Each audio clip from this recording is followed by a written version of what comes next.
This is a quick introduction to the BCSD Pyxel dogs, which are programmed using Blockly.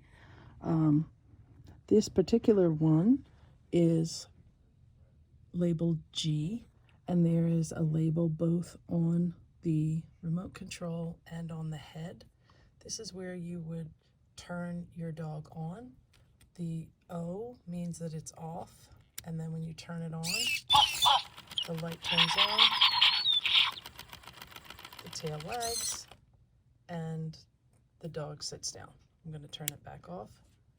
This is the charging port here. You use any standard USB-C charging cable. The remote is Velcroed to the back of the dog for easy storage. And these buttons are pre-programmed, but students will be able to reprogram the remote as well.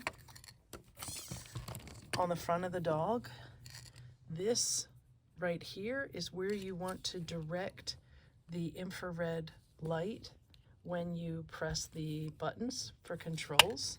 And on the bottom of the dog is its password that goes with its individual Wi-Fi. Each dog has its own Wi-Fi installed inside it, and it does not go on the internet. So when it says connected, no internet, that's correct, okay? When you take the dog out of the storage and you turn it on, you have to turn it on,